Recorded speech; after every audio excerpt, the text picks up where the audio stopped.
Hey y'all, welcome to Southern Sober and Sassy. I am here in Dallas, Texas, and we decided to do the podcast this way because, you see my hand is raised because Kristy's at home, but we had a lot of things we wanted to chat about. So, what's up, girl? And I'll let you take the lead today. Hello, Kristy calling from or tapping in from the fine state of Florida, whining and crying because Amy Cooper isn't home yet. But, I gotta thank God for Zoom and I can see her face. I can only go probably about a week before I start to go into withdrawals from being around the OG Amy Cooper. So glad to be here. Amy and I were talking this morning through text, and I asked her, what the topic was, and she said, "You pick," and I immediately said, "Being free from the past," and she said, "Go for it." So I am going to try and break this down into three simple segments, and then at my perspective, share my perspective, and then I'll let Amy uh, put in her experience, strength, and hope as well. When the first one is before the steps, looking at my past. The second one is during the steps, and well, the first one is being afraid of my past. The second one is being in the steps and actually looking at it head on and making the amends that need to be made, um, not only to others but myself too.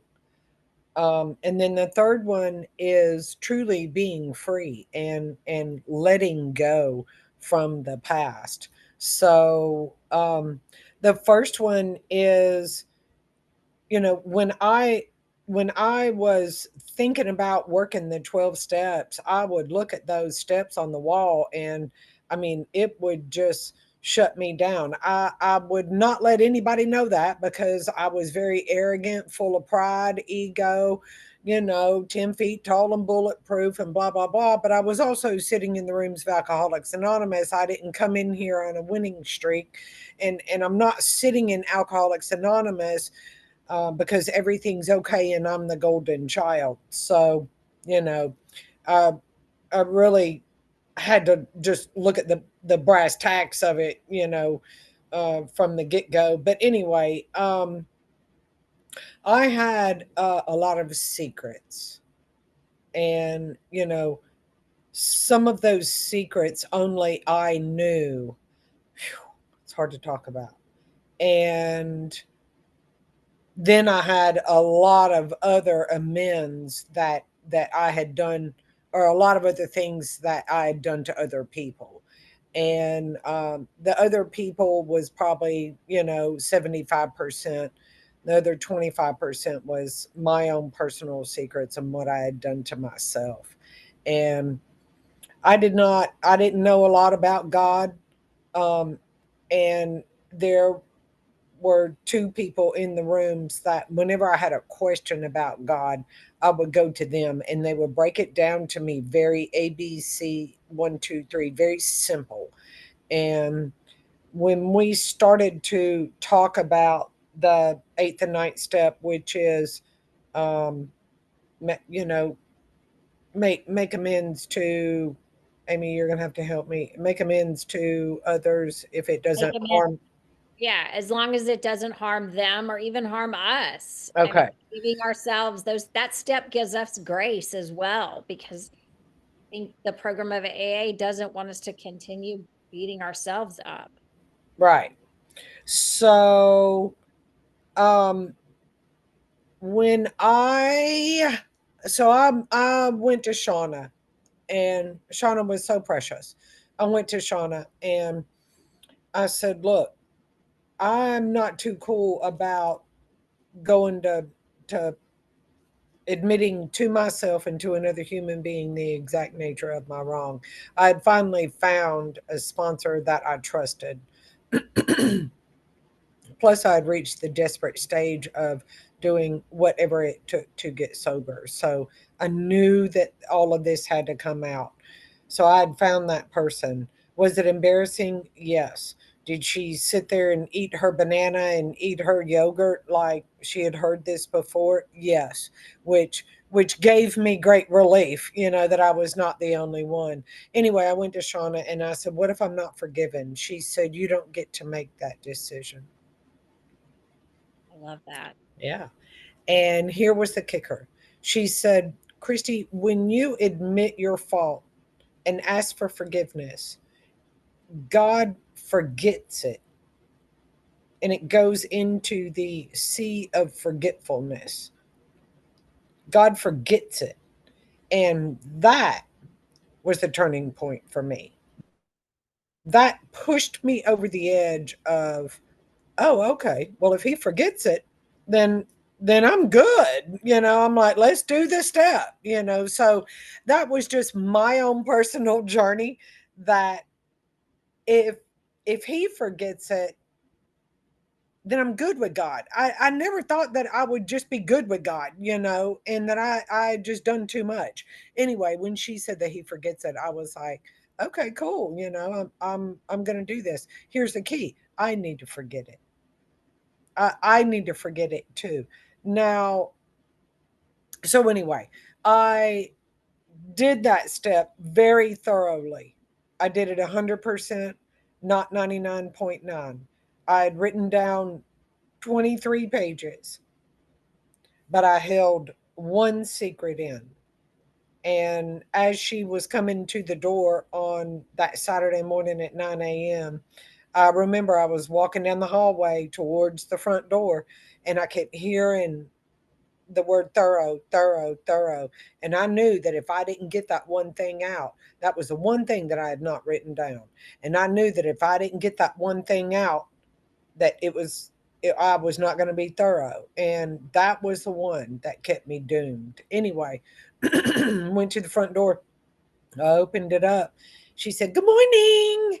And I said, "The worst thing I've ever done is this." And it just came right out of my mouth. And she said, "Okay, where's the coffee?" And just like that, it was gone. I am convinced that God pushed that out of my mouth. Um, and then the rest, the 23 pages, we sat down, and got it all out. And she said, "Kristy, they these 23 pages are just words on a page. You've already done the hard part. The hard part is living it. You've already done the hard part. That's living it. This is just words on a page. Just keep reading, turn the page. Keep reading, turn the page." She kept it very robotic. There were a couple of times that we had to stop, and I really had to feel the feelings, particularly with my dad. And but then we kept moving. She was so good at that. And I remember closing that book and thinking to myself, I don't ever have to think about all of that again. I don't ever have to think about 23 pages and 38 years of living in the past again. So that was the second part. The third part is living sober. So, you know, I've had beautiful and wonderful recovery. I love the years of recovery that I've had. Have I had hard times? Yes. Um, and I have a very strong support system to get me through them. And I still know that drinking equals no, period, regardless of what those hard times may be.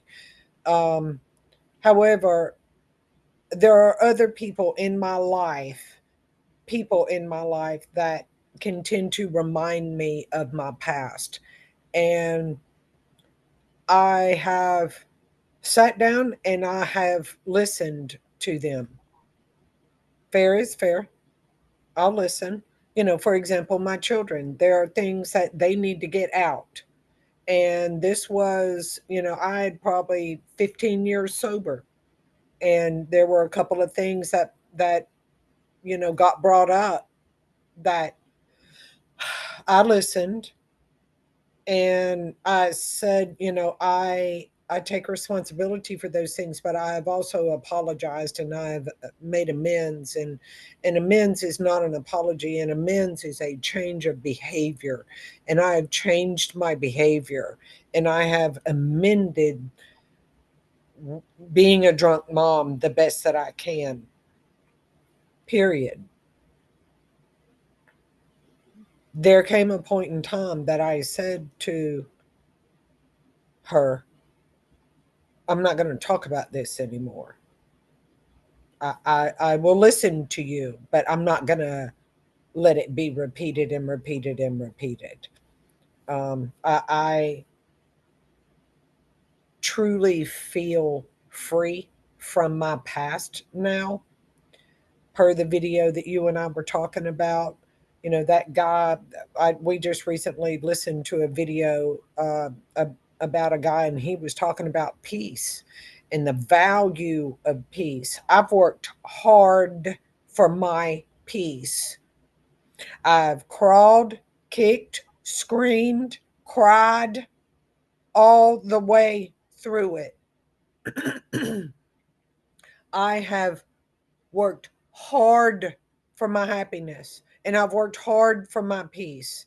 And I am at a point in my life that I will let no one take that from me. I will defend it with a vengeance.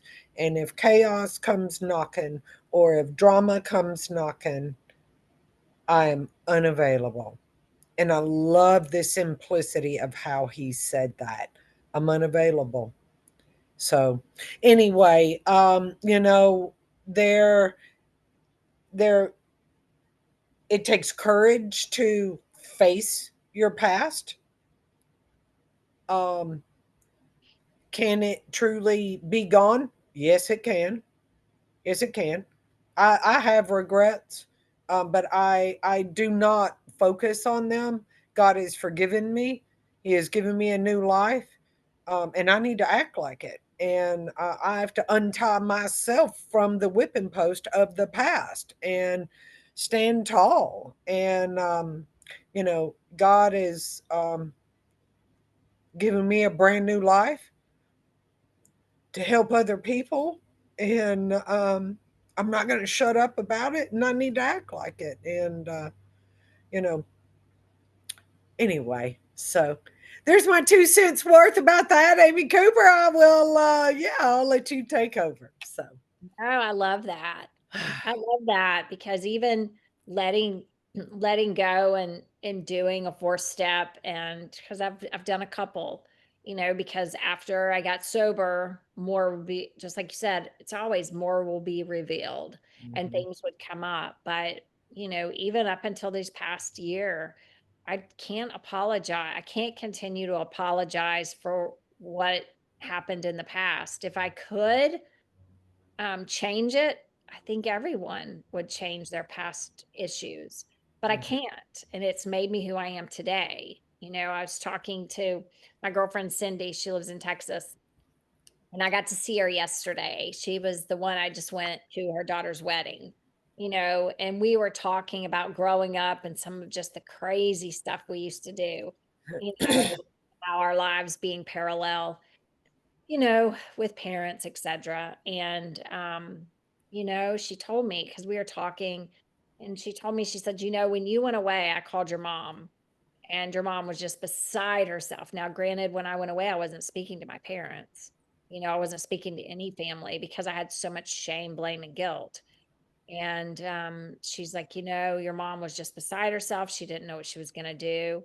And she said, and I was beside myself. And she was like, I just owe you an apology for not reaching out while you were away. And I said, you don't owe me an apology for that. It was very, nobody knew what to do, right? Mhm. I mean, they didn't know how to act. They didn't know if they were to say something or wrong or right or whatever, and I told her, I said, "You don't," because I reunited with her when I came home, and we grew up together. And So having that conversation brought up emotions and feelings about, things that had happened yesterday. And it was amazing because I was leaving the coffee shop and I invited God to that conversation, girl, for that 30-minute Mhm, drive back here to the apartment.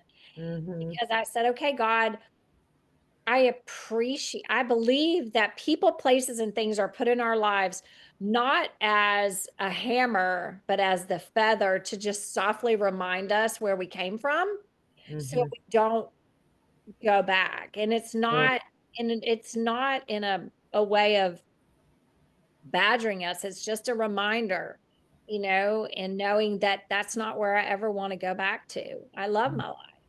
And Mhm, having those hard conversations, just like you said with your children, finally saying, I've apologized and I've owned it and I've made a change in my life. And if there's something still nagging you about something that happened, that's what therapy is for. I can't be your mhm. therapist, but No. that's what adult children of alcoholics and dysfunctional families, AFS, therapy, internal family systems, EMDR. There's an array of information and support out there for those that we did not intentionally harm in our disease. And Mhm, so, handing it back, just like, Chrissy telling people that when just a prime example, and I can use this and we can all use this. So when you have loved ones who you've worked with, they call and say, well, this, and they're asking this, and they want this, and what do I do? And they're still trying to insert themselves after you've already intervened on them to get them the help they deserve. And the family's like, wait a minute, what about this? What about this?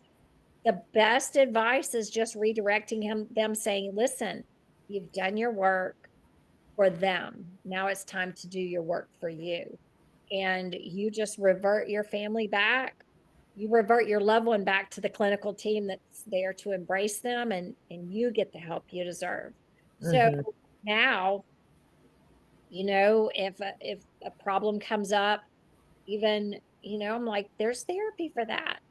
There's help mhm, for that. I've already, unless there's something new that I didn't remember about, or it's just now has triggered you, I'm more than willing to sit down and close my mouth and listen to what you have to say. But a lot of times, even with friends, I mean, we can't fix. If we could, we never would have. We're not. I don't believe human beings are put on this earth to try to implement harm. And especially someone in active addiction, they're just trying to survive. mhm. And that manipulation runs deep because we want what we want when we want it. And so I just have to refer people back to, listen, I've owned my part. I love you and I've made my change of behavior. And if something's coming up, just like you said, I'm here to listen, but that doesn't mean I can't fix it. I can't. Right. I've already done everything I could do to fix it. And that's the change of behavior. You brought up a good point.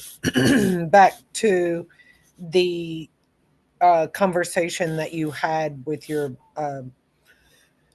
girlfriend last yesterday at the coffee shop, and her bringing up the past, and during that time that no one talked. She said, I didn't know what to do, so I didn't do anything. Okay, so that's her as an individual. You and I'm going to take that a step further to talk about the group and the and a family.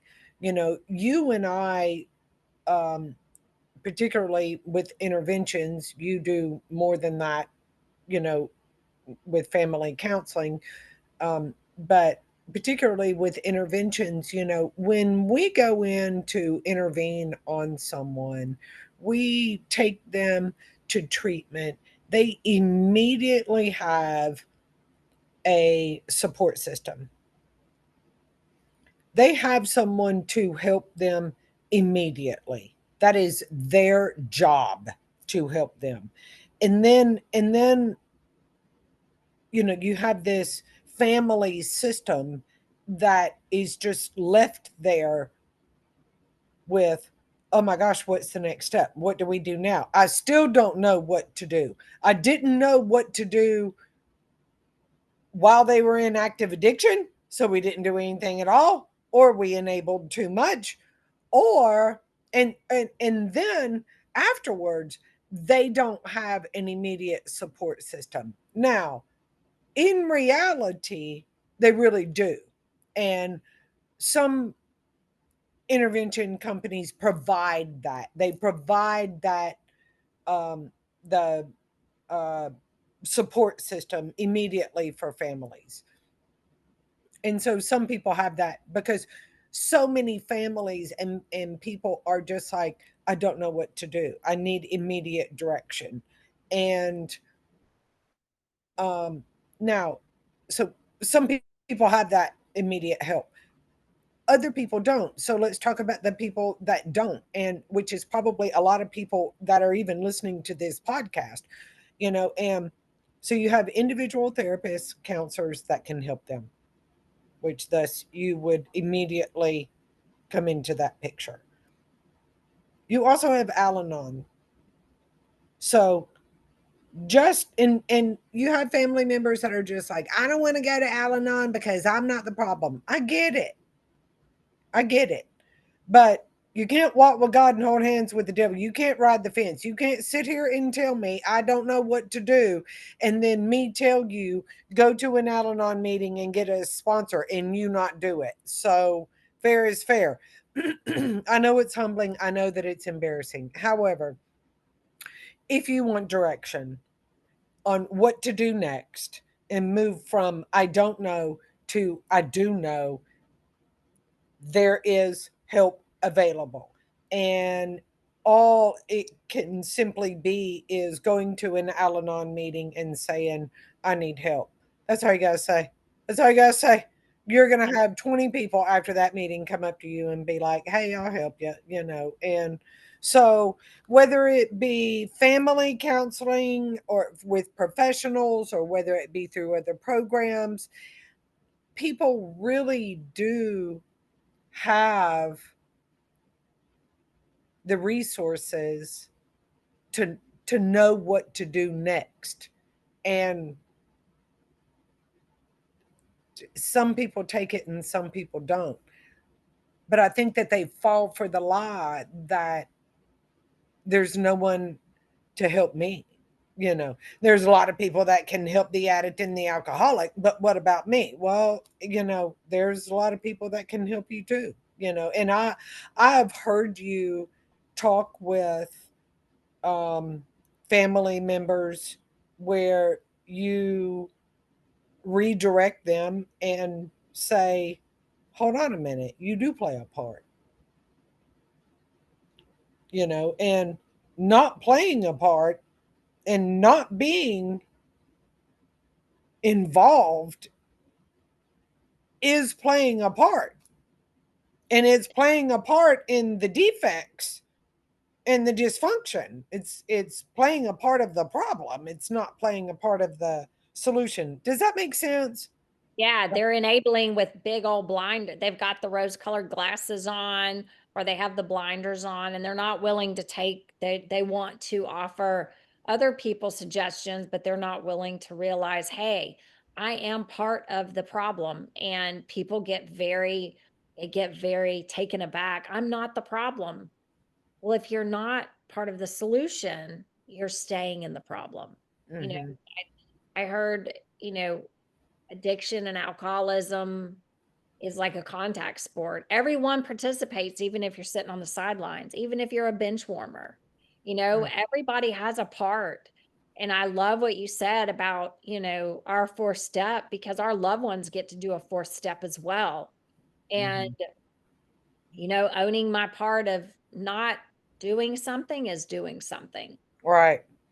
And I love what you just said too is you're not, the family, when you start to talk about holding the family accountable, it's like, oh, hold on a minute. I love what you said, that they are not the problem, but they are part of the problem. It's just a part.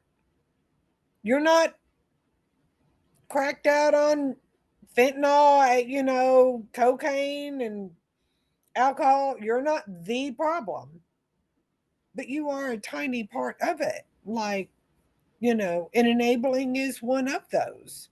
But anyway, I think that letting go of the past is, I can hear my sponsor, so here we go. Letting go of the past is something that I learned how to do in the program of recovery, and it is a step that I have to do in the steps. I don't get to do 7 of 12 steps or 11 of 12. I got to do 12 of 12. I got to be all the way. But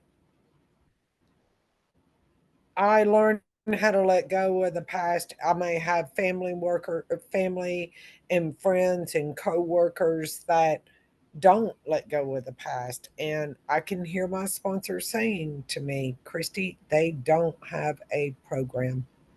You are expecting them to work a program.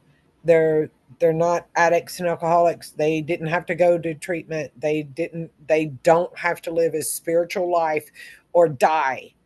And you are expecting them to think like you think. Oh, oh. Yeah, sponsor lady just, she tells me every time they don't have a program. Stop it. Stop it. Stop it. So, you know, letting go of the past can be very freeing, but it can also be sad too because you yearn for other people to let go of the past too. And I'm not their fixer, I'm not their judge, I'm not their sponsor, I'm not their therapist, and I'm not their counselor. And um I have to stay on my side of the street and accept that some people let go of the past and some people don't. And I just yearn to have restored healthy relationships. And I have to know that sometimes that happens in my future and sometimes it doesn't. And that's a whole nother level of acceptance, that I can still be happy without feeling guilty. I can still be happy without feeling guilty. So, I love that. yeah, that's where I'm at, you know. I'm here and open to relationships that are healthy, not just I sitting on the sidelines, Christy, over especially the past 6 months and realizing that, you know what, the only person I get to control, and that's a job, honey, is me looking back in the mirror. And I'm open to healthy relationships. I'm open to hard conversations, and I'm open to pivoting to meet someone, halfway, being 50% responsible for 100% of my relationships. It Mhm. doesn't say 75% responsible for that 100%. It says 50%. And Yeah. so I have to pause that, like we are talking about people pleasing. I gave you a full description of a people pleaser, Mhm. because of my own childhood. And I know that I don't have to go above and beyond for someone to like me. I Mhm. don't have to go above and beyond for someone to love me. I am me, and God loves me, and I have a handful of people that love me, and even if they didn't, at the end of the day, I have a higher power that does love me. He tells me he loves me, and he has, just like you said, he has forgiven me, and those, you know, all of my mistakes and my endeavors that led me to today, that harmed me or harmed someone else, a Mhm. lot of I've already taken accountability for, but I'm open to if somebody says I hurt them. But I love how you said, he's forgotten about them. It's like the tides. There's no two tides that come up ever. The ocean is, it just, they're out. There's like to the east, to the west. If you Mhm. really want to get down to brass tactics and religion in the Bible, it talks about that we've been forgiven. Mhm. The problem is that my ego self sometimes doesn't want to forgive myself because I think, well, if I just hold on to it, because I deserve it. And I don't believe that. I don't Hmm. believe that I deserve to keep bantering back and forth, and I don't believe I deserve to hold on to things that I I did if I've asked for forgiveness for them. God doesn't make junk, Right. and beautiful things don't beg. I know, which I need to sign. I need that sign. I've just started a whole nother round of new signs. So Speaking I of signs, you guys can follow Kristy. Um, tell them about your artwork. Oh, I was born a little artist, and I paint furniture on the side. But one thing that I do love making um, are signs, and I'm actually getting ready to finally build a website where they can be all of them can be displayed. But right now, I'm on Facebook. Kristy Stoker, KRISTYSTOKER. You can hit me up there and view all of my work thus far. But you can always request anything that you want made. I make good signs and I make bad signs. And I make signs that have God's grace in them, and then I make signs that says she said F it and lived happily ever after. And people often say I've got a little booth, and people often say, how can she say the word grace in these signs and the F bomb on these signs? It's gonna make me cry.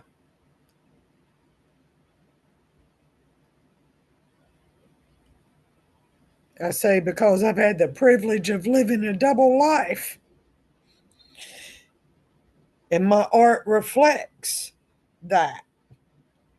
And it reflects the darkness, and it reflects God coming in and snatching me up and dragging me out of that darkness and setting me up straight. And, you know, if they get upset or offended by the F bomb, I just tell them I'll buy them a damn cookie or something. I don't know. But anyway, Yeah, there's, Jesus still loves us, and you know what? Hey, that's a little judgy. I say all the time, sometimes I cuss a little because I can't find the right words. I'm not proud of it, but at least I own it and I'm a real person. right, right. You know, And that's the only word for it. I love Jesus, but I cuss a little. And I think, now I'm not justifying cussing, I am no saint. I probably cuss more than I should, but I, at least I'm not out there drinking and drugging and destroying the lives of others and destroying myself too. So I just totally rationalized and justified the F bomb, but you know. I'm like, dude, man, I gave up drinking and drugging. I'm still gonna say the F bomb, but I just try and say it less. But anyway, moving right along. Yeah, beautiful things don't beg, and back to the give and take of relationships and the 50%. I don't need to be begging for love. I don't need to be begging for attention. Beautiful things don't ask for attention. Beautiful things don't beg. And God will let me know. You tell them you love them, and then you leave it alone. Tell them you love them, then you leave it alone. They'll come back around in His time, not mine. In His time, not mine. So, and He showed me that here recently, and I had a beautiful reunion with a relationship that is precious to me. And, I will guard the restoration of that relationship at all cost, at all cost. So God is good all the time. It's just his time, not mine. It's his time, not mine. Anyway, I'll shut up now so I don't turn into a bawling baby. I love you. Oh, it's okay. I love you too, and I appreciate the topic today. Hmm. And as always, just your families are in our prayers, our friends are in our prayers, Hmm. and we're always available for you all. I'll put that information in the show notes. Hmm. I'm also going to share, like I said, Kristy has artwork, so I think it would behoove you to check it out because she can make anything. She's got great talent, mad girl talent. Mad skills, girl. Mad skills. Mad skills. So, but we want to tell everybody thank y'all for joining us. We love y'all. And until next time, keep it sassy. Yes, girl. All right, y'all take care. See ya.